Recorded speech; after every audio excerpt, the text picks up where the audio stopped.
1, 2, 3, come on.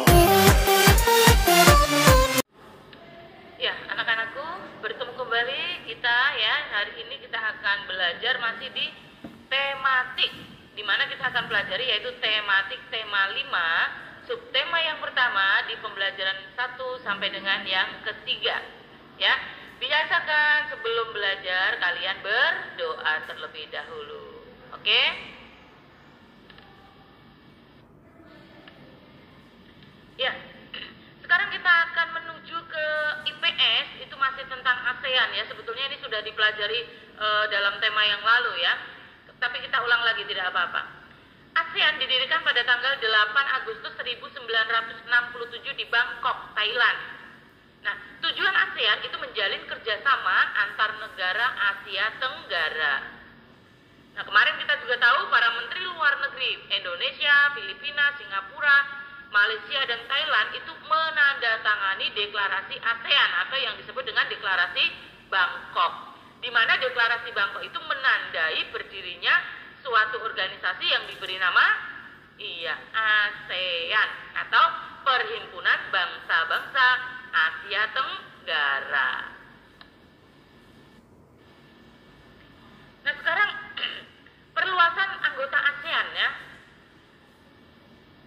Yang pertama itu Brunei Darussalam, itu resmi menjadi anggota ASEAN yang ke-6 itu pada tanggal 7 Januari 1984. Lalu disusul oleh Vietnam, ya. Vietnam menjadi anggota ASEAN yang ke-7 itu pada tanggal 29 sampai 30 Juli 1995. Kemudian disusul dua negara bersamaan yaitu Laos dan Myanmar, ya. Laos dan Myanmar itu resmi menjadi anggota ASEAN ke-8 dan 9 pada tanggal 23 Juli 1997. Dan yang anggota yang ke-10 itu adalah Kamboja, di mana Kamboja resmi menjadi anggota ASEAN yang ke-10 itu pada tanggal 30 April 1999. Nah, apa saja kerjasama ASEAN di bidang ekonomi? Yang pertama, mendirikan apa? Ya, pabrik urea, pupuk urea ya, pabrik pupuk urea di Indonesia. Ada juga pabrik pupuk urea di Malaysia. Ada juga pabrik mesin diesel itu di Singapura, pabrik abu soda itu di Thailand, industri tembaga itu di Filipina. Nah, itu tadi adalah kerjasama ASEAN di bidang ekonomi. Sekarang kerjasama ASEAN di bidang sosial budaya. Yang pertama, kerjasama pengiriman pelajar ASEAN. Yang kedua, program pertukaran pemuda. Yang ketiga, kunjungan muhibah kesenian antar negara ASEAN. Yang keempat, penyelenggaraan festival film Asia Tenggara. Itu tadi kerjasama ASEAN di bidang sosial budaya. Nah, sekarang yang di bidang politik apa saja? Ya, kerjasama ASEAN di dalam bidang politik. Yang pertama itu adalah menyelesaikan segala masalah di meja perundingan. Yang kedua, mewujudkan stabilitas kawasan Asia Tenggara. Yang ketiga, deklarasi Kuala Lumpur berisi konsep ASEAN yang damai, bebas, dan netral atau soft power. Yang keempat, ASEAN sepakat menjadikan kawasan Asia Tenggara sebagai kawasan bebas nuklir. Ya, itu tadi adalah kerjasama ASEAN dalam bidang politik. Berikutnya, bisa dikatakan negara di ASEAN itu beriklim tropis. Karena apa? Karena secara astronomis berada di sekitar garis khatulistiwa. Hanya sedikit wilayah Myanmar bagian utara yang masuk pada wilayah iklim subtropis. Sebagian besar penduduk ASEAN itu adalah apa? Iya, betul sekali, adalah petani, terutama menanam padi sebagai makanan pokok. Nah, ada beberapa produk perkebunan unggulan negara-negara ASEAN yang berkualitas ekspor. Contohnya apa? Ya, kopi, teh, kelapa sawit, tembakau, dan karet. Ya, itu tadi adalah produk perkebunan unggulan yang berkualitas ekspor. Kita lanjutkan. Kekayaan alam di Indonesia itu sangat beragam sehingga berpengaruh terhadap kegiatan ekonomi masyarakat Indonesia. Setiap kegiatan ekonomi masyarakat harus dapat memanfaatkan sumber daya alam yang kita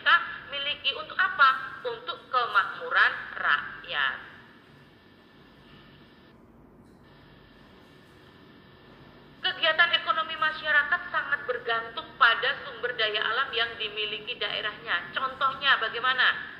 Ya, yang pertama, masyarakat pedesaan itu akan memanfaatkan tanahnya untuk ditanami berbagai tanaman pertanian atau perkebunan.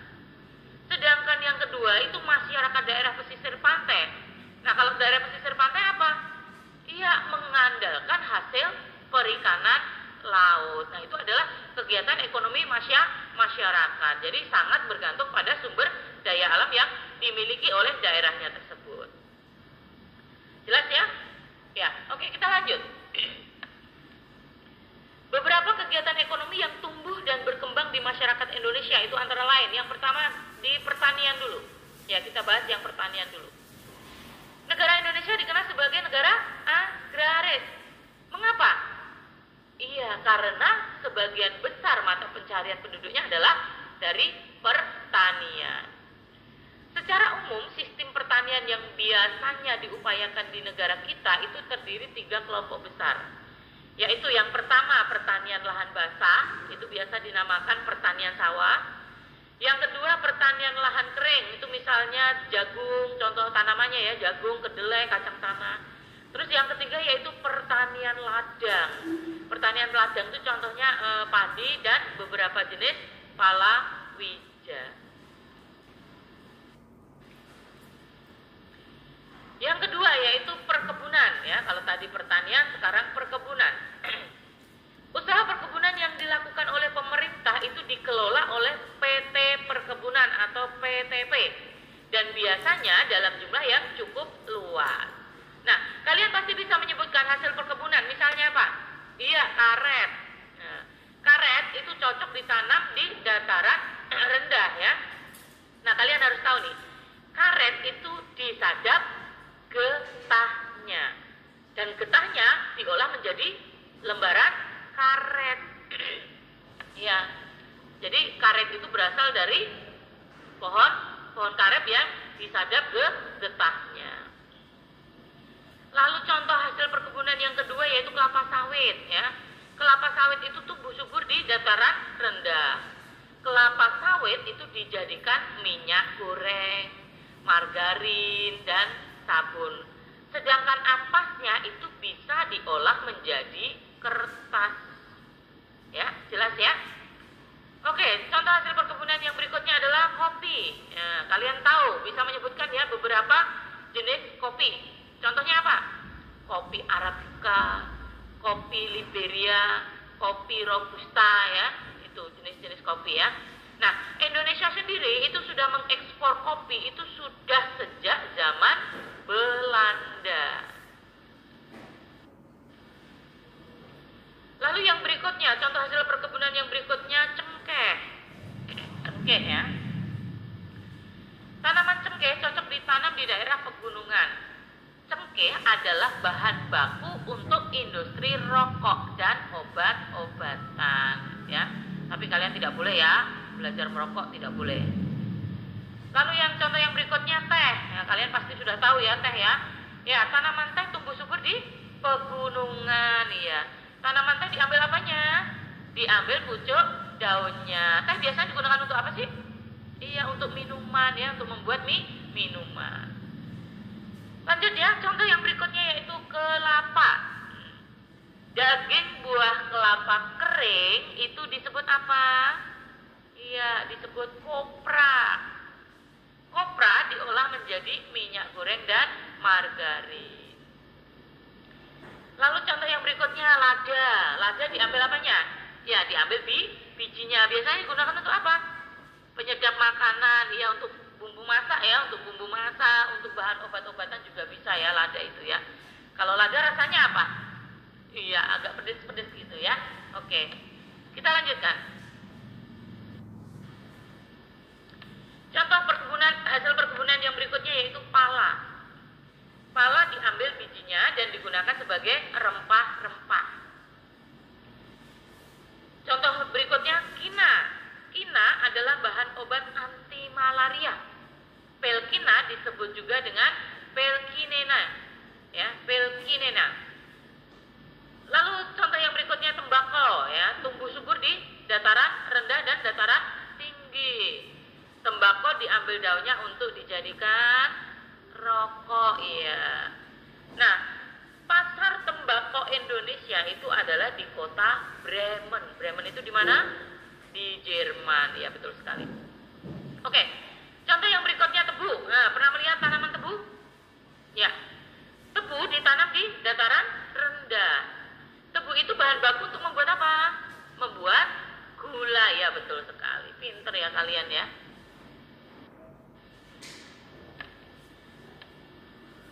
Dari perkebunan kita beranjak ke perikanan, ya. Indonesia merupakan salah satu negara maritim, ya, yang sebagian besar wilayahnya berupa perairan laut. Ya, beberapa wilayah di negara kita yang merupakan kawasan perikanan laut yang potensial itu antara lain yang pertama itu sekitar Selat Malaka dengan pusat pertama daerah Bagan Si Api-Api. Nah, di sana itu banyak mengandung ikan terumbu. Lalu yang kedua itu sekitar perairan pantai utara Jawa, ya, bisa juga Segara Anakan itu di Cilacap, ya. Nah, di sekitar perairan pantai utara Jawa dan Segara Anakan itu banyak terdapat rumput laut dan agar-agar. Kalian pernah makan? Pernah, ya. Yang ketiga, sekitar air Tembata di Bitung, Sulawesi Utara. Nah, di sana banyak menghasilkan ikan cakalang dan ikan tuna, ya. Siapa yang suka cakalang dan tuna? Iya.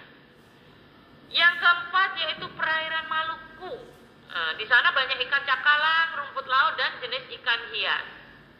Lalu yang berikutnya di daerah Dobo dan Kepulauan Kei, di mana di sana banyak mengandung mutiara, udang laut, tripang, bunga karang dan rumput laut, ya. Itu tadi beberapa wilayah di negara kita yang merupakan kawasan perikanan laut yang potensial.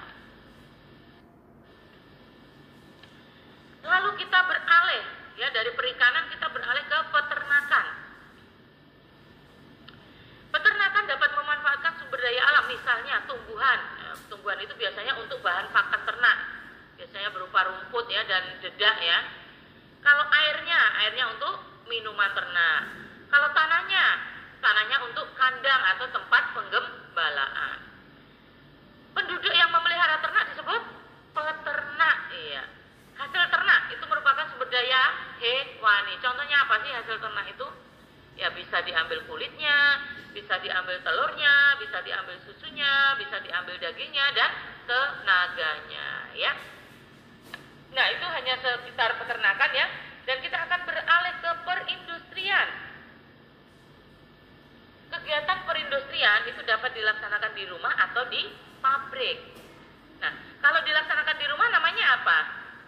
Industri rumah tangga, ya. Nah, contoh industri rumah tangga itu antara lain anyaman bambu, anyaman rotan, terus batik, mebel, perhiasan, bordir dan konveksi. Itu adalah contoh hasil industri rumah tangga.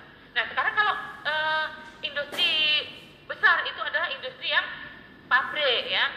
Contohnya apa? Contohnya industri pesawat terbang, industri semen, industri kertas, industri elektronika, dan juga industri tekstil, ya. Itu tadi adalah kegiatan perindustrian, ya, yang kita jumpai. Lalu yang berikutnya adalah pertambangan. Ya. Pertambangan merupakan kegiatan pengolahan dan pemanfaatan bahan galian yang meliputi apa? Meliputi observasi, eksplorasi, dan penambangan. Observasi, apa itu observasi? Observasi adalah kegiatan pengamatan pendahuluan tentang daerah persebaran cebakan suatu jenis barang tambang sekaligus penyelidik dan memeriksa kebenarannya secara teoritis yang berkaitan dengan kondisi geologis di lapangan. Sedangkan eksplorasi itu meliputi kegiatan persiapan penyelidikan dan memeriksa kebenarannya secara teoritis, biasa berkaitan dengan kondisi geologis di lapangan. Barang tambang yang ada di Indonesia itu terdapat 3 jenis, yaitu barang tambang logam, bukan logam atau non logam, dan mineral. Contoh hasil tambang Yang pertama itu ada emas, perak, dan platina. Kalian tentunya tahu, emas dan perak itu ditambang untuk perhiasan. Sedangkan platina itu adalah bahan pelapis logam agar lebih awet dan bahan pembuatan pesawat terbang. Emas ditambang di Cikoto, Jawa Barat ya, dan ada juga di Martapura, itu di Kalimantan Selatan. Sedangkan tambang emas Timika di Provinsi Papua itu adalah tambang emas terbesar kedua di dunia. Ya, itu tadi adalah emas, perak, dan platina. Lalu yang berikutnya timah ya. Timah itu adalah logam anti karat. Indonesia adalah penghasil timah terbesar di dunia. Daerah penghasil timah, contohnya Pulau Bangka, Pulau Belitung, Pulau Singkep, dan Riau ya. Itu adalah tentang timah. Yang berikutnya nikel. Nikel adalah bahan pencampuran logam lain. Nah, campuran tembaga dan nikel itu adalah kuningan ya. Jadi kuningan itu adalah campuran tembaga dan nikel.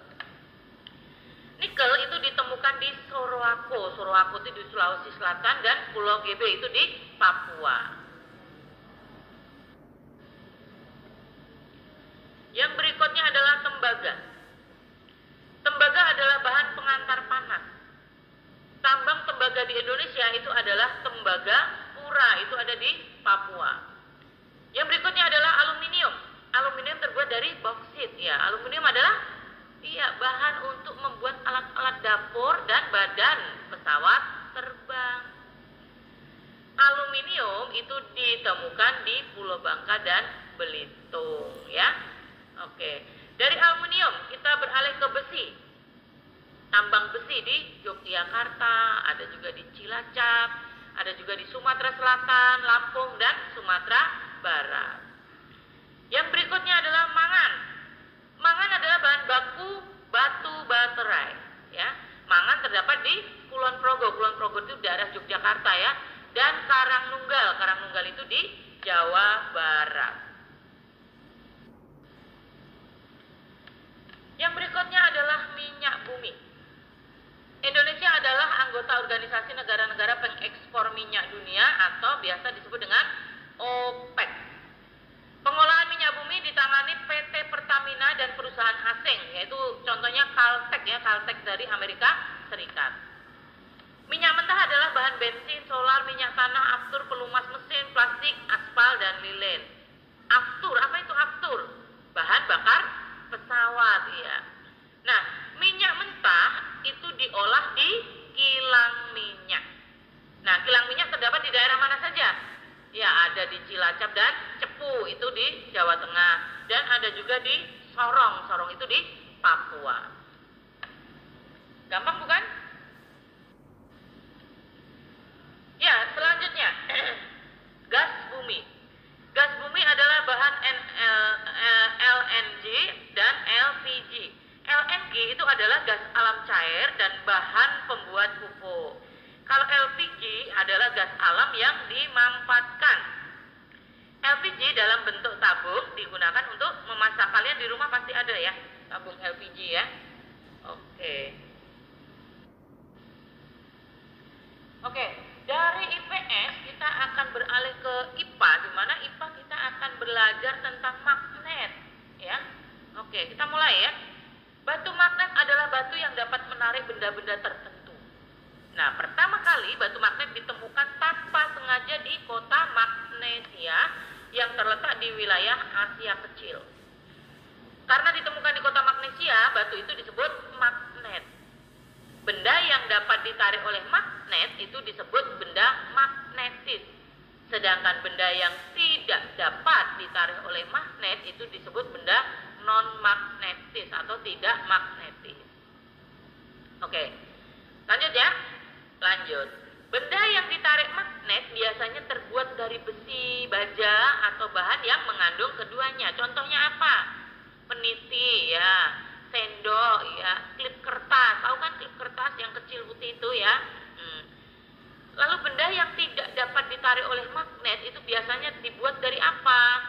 Dari karet, dari kayu, atau dari plastik. Misalnya apa? Contohnya kertas ya, penghapus ya, terus itu apa, penggaris plastik ya, itu tidak bisa ditarik oleh magnet. Oke, lanjut. Logam yang tidak dapat ditarik oleh magnet itu contohnya kuningan dan emas ya. Jadi kuningan dan emas itu tidak dapat ditarik oleh magnet. Nah, berikut ini sifat-sifat magnet secara umum. Yang pertama, magnet dapat menarik benda-benda tertentu. Yang kedua, magnet memiliki dua kutub, yaitu kutub utara dan kutub selatan. Yang ketiga, gaya tarik magnet terkuat berada pada kutub-kutubnya. Yang keempat, jika dua kutub magnet yang senama ya didekatkan, maka akan tolak-menolak. Tetapi jika dua kutub magnet yang tidak senama didekatkan, maka akan saling tarik-menarik. Ya, senama itu maksudnya apa? Utara dengan utara. Jadi kalau kutub utara didekatkan dengan kutub utara, dia akan tolak-menolak. Tetapi kalau kutub utara didekatkan dengan kutub selatan, dia akan tarik-menarik. Paham ya? Oke, kita lanjutkan.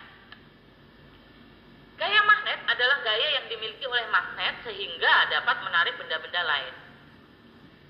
Gaya magnet paling kuat itu terletak di kutub-kutub magnet. Daerah di sekitar magnet yang masih dipengaruhi oleh gaya magnet itu disebut medan magnet. Berdasarkan asalnya, magnet dibedakan menjadi dua, yaitu magnet alam dan magnet buatan ya. Kalau magnet alam itu terjadi dengan sendirinya ya. Nah, sekarang kita coba magnet buatan itu yang bagaimana?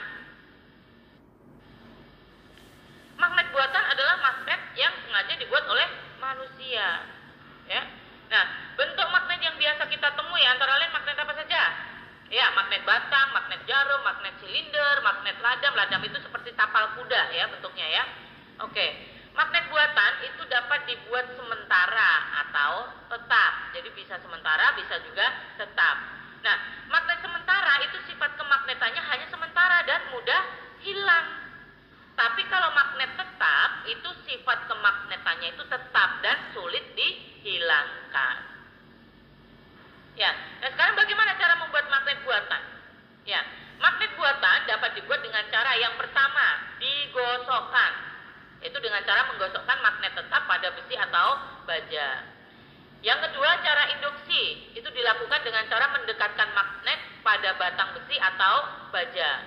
Yang ketiga, dengan menggunakan arus listrik, ya, itu dengan dialiri arus listrik. Nah, itu tadi adalah cara membuat magnet buatan, digosok, induksi, dan dialiri arus listrik. Oke, kompas merupakan alat yang menggunakan magnet jarum. Nah, magnet jarum pada kompas itu selalu menunjuk ke arah mana? Ya, ke arah utara dan selatan. Contoh alat yang menggunakan magnet apa saja? Iya, kompas, kipas angin, pengeras suara, kulkas, radio, televisi, ujung obeng ya. Itu contoh alat yang menggunakan magnet. Jadi kalau kalian misalkan lagi pegang jarum ya, jarumnya jatuh, kalian bisa cari obeng. Nah, kalian ujungnya itu kalian dekatkan, pasti nanti jarumnya akan nempel di ujung obeng.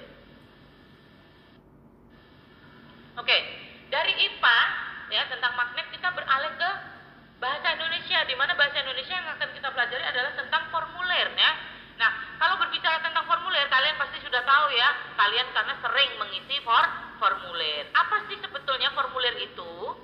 Ya, formulir adalah lembar atau surat yang harus diisi. Nah, jenis-jenis formulir apa saja? Ada formulir pendaftaran, ada formulir kartu anggota, ada wesel pos, kartu pos, daftar riwayat hidup, dan juga ada formulir slip tabungan ya. Kalau kalian nabung baru pertama kan pasti disuruh isi formulir tuh ya. Oke. Nah, di sini Mem kasih contoh 3 ya. Wesel pos itu yang seperti itu, formulir pendaftaran tuh ya, ada nama ya, dan lain sebagainya ya, tanggal lahir, tempat, agama, dan lain sebagainya. Nah, begitu juga dengan daftar riwayat hidup ya, ada data diri kalian semua. Oke, jelas ya kalau untuk bahasa tentang formulir ya. Oke, kita lanjutkan. Dari bahasa kita beralih ke SBDP, lagi-lagi kita berbicara tentang reklame ya. Sebetulnya ini sudah dipelajari juga di tema yang lalu ya, tapi diulang lagi di tema ini. Ya, ini sekedar pengetahuan kalian aja ya. Oke. Reklame berasal dari bahasa Spanyol, kata re yang artinya kembali atau berulang-ulang dan kata clomos yang artinya berseru. Oke. Nah, sekarang reklame dalam arti luas itu apa? Reklame dalam arti luas itu adalah suatu karya seni rupa yang bertujuan untuk menginformasikan, mengajak, menganjurkan atau menawarkan produk kepada konsumen dengan cara yang menarik sehingga konsumen ingin memiliki atau ingin membelinya. Nah, reklame berdasarkan penyampaiannya itu dibedakan menjadi dua, yaitu dengan cara tradisional dan dengan cara modern. Nah, bagaimana bentuk reklame secara tradisional? Ini kalian pasti sering menjumpai. Oke, bentuk reklame secara tradisional, misalnya yang pertama, ada penjual bubur ayam. Kalau bubur ayam biasanya membunyikan apanya? Iya, membunyikan mangkoknya dengan sendok. Ting ting ting ting ting. Nah, itu namanya reklame secara tradisional. Yang kedua, penjual sate. Nah, kalau penjual sate biasanya cering cering cering cering cering ya, lonceng kecil biasanya, sate ya, seperti itu ya. Terus yang berikutnya penjual es krim. Biasanya penjual es krim apa? Membunyikan musik yang menarik ya. Tetotet, tetitit. Nah, seperti itu kan ya? Iya, nah itu tadi adalah beberapa bentuk reklame secara tradisional. Nah, kalau secara modern bagaimana?